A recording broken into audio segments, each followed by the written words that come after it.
yung common roofing problems dito sa Pilipinas usually is yung rust. Kasi usually yung ginagamit dito is GI sheets. Pag may rust na, may leak na. Mentioning ha, kasi common lang sobrang mainit din. Like ngayon yung temperature natin is extremes. Kung malamig, malamig, extreme. Kung mainit, extreme na extreme.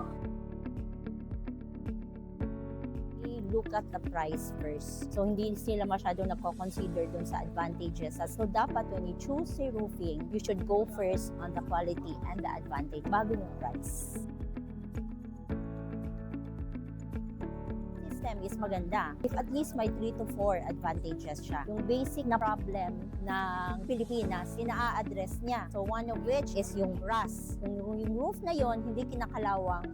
That's a good point. Second is, nagbibigay ba siya ng comfort in terms of init, in terms of ingay? Nagbibigay ba siya ng comfort sa loob ng bahay mo, sa buong pamilya mo? That's another advantage. Yung aesthetic effect niya. Kasi yung roof mo is the crowning glory of your house. And lastly, yung cost. Efficient ba siya? Bago tayo pumili ng roofing, titingnan muna natin kung makukuha ba natin yung advantages na hinahanap natin. Next is yung ganda. So, dapat may effect. It's a unique roofing. And then lastly, cost efficient pa rin. Get the roof done and done well with Ondulin.